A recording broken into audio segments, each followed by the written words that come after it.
शाम को 4 बजे से लेकर 7 बजे के बीच में शंकर और पार्वती के भ्रमण का समय रहता है। मेरे देवादिदेव महादेव माता पार्वती के भ्रमण का समय रहता है। भगवान शंकर पार्वती घूमने के लिए निकलते हैं। इसीलिए हमारा सनातन धर्म कहता है शाम के समय पर माताओं को झाड़ू नहीं लगाना चाहिए। शाम के समय पर माताओं को चूड़ी बिछिया नहीं बदलना चाहिए।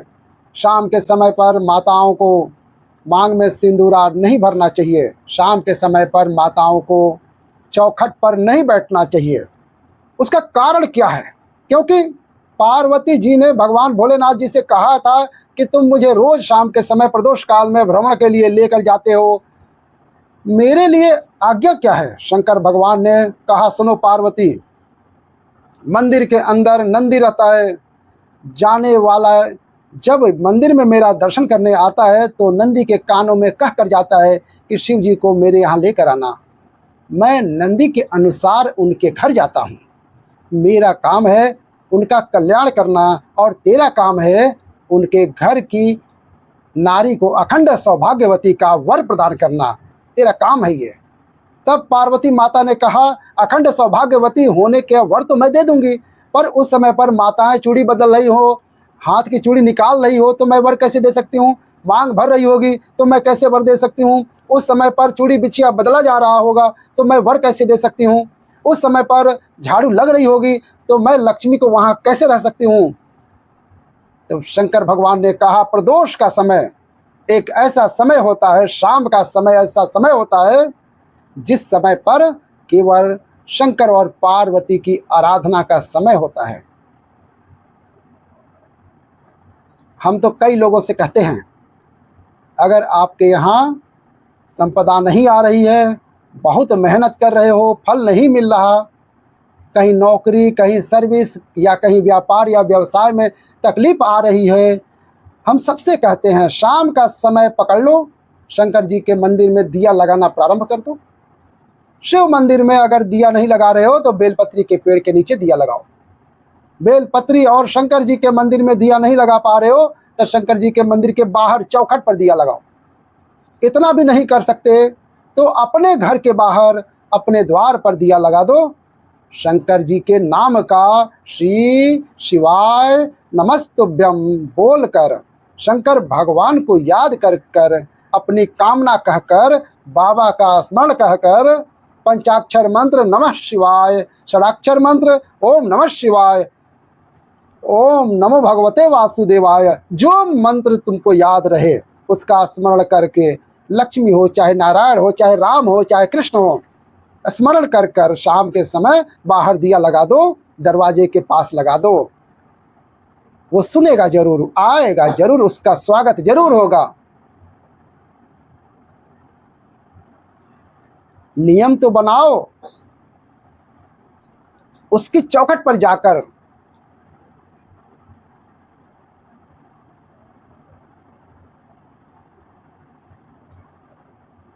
श्री शिवाय नमस्तुभ्यम। बृहस्पति महाराज ने कहा कि शाम का समय जो प्रदोष का समय होता है उस समय पर इंद्रदेव तुम शंकर जी की आराधना करो। शिव आराधना से शंकर जी को मार्ग प्रशस्त करेंगे। शिव आराधना से जो शंकर जी कहेंगे वो तुम करना। मालूम नहीं था इंद्रदेव को। बृहस्पति महाराज ने प्रदोष की महत्वता समझाई तो प्रदोष का समय जानकर शंकर जी पर 7 बेलपत्र प्रदोष के दिन इंद्र ने समर्पित कर दी बिना सोचे। कितनी बेलपत्र? 7। प्रदोष का व्रत करो चाहे ना करो, मंदिर में चढ़ी हुई बेलपत्र को उठा लो,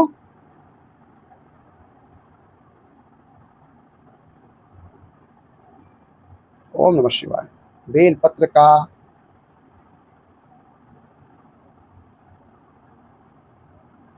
हर हर महादेव, ब्रह्म कमल बना दो। बेलपत्र को ब्रह्म कमल बना दो। 7 पत्ती का ब्रह्म कमल बनाकर, जैसे 3 पत्तियां होती हैं उनको ब्रह्म कमल बनाकर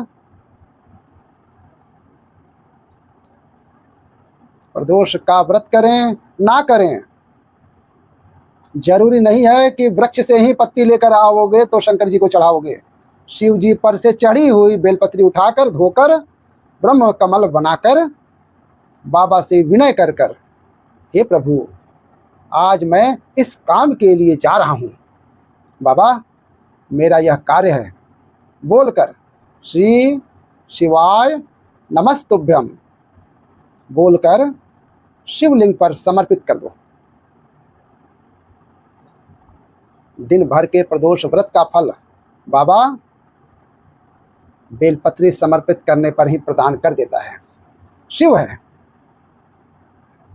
प्रदोष व्रत कर रहे हो उससे बढ़कर कोई प्रसन्नता नहीं, पर नहीं कर रहे हो तो प्रदोष के दिन या 12 महीने शिवरात्रि आती है।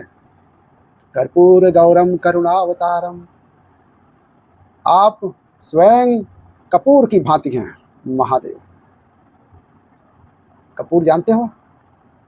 अरे बोलो तो सही। आरती में कब जलाया जाता है? जब आरती पूरी हो जाती है। कपूर क्यों जलाया जाता है? बोलते जाओ। कपूर जलाना क्यों जरूरी है? आरती में, यज्ञ में, अनुष्ठान में कपूर की महत्ता क्या है? कौन है ये कपूर? कपूर शंकर भगवान को कहा कर्पूर गौरम करुणावतारम, आप कपूर की तरह श्वेत हो, कपूर की तरह आप हैं। क्योंकि कपूर है क्या? जब भगवान राम और कृष्ण ने यज्ञ किया, देवताओं ने आवृत्त यज्ञ किया। भगवान विष्णु जिस यज्ञ को करे, भगवान राम ने जो अश्वमेघ यज्ञ किया, देवताओं ने जो यज्ञ किया, आनंदमय भगवान विष्णु जिस यज्ञ को करे, अश्वमेघ यज्ञ केवल राम ने नहीं, उससे पहले नारायण ने किया, भगवान विष्णु ने।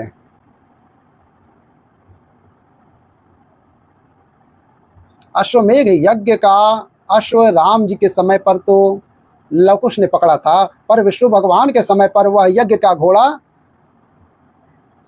अश्व जो आया वापस, भगवान विष्णु से उस अश्व ने निवेदन करा कि अब मुझे करना क्या है, मैं सब ओर से घूम के आ चुका हूँ, क्या मैं पृथ्वी पर ऐसे ही भ्रमण करता रहूंगा, जगत में ऐसे ही घूमता रहूंगा?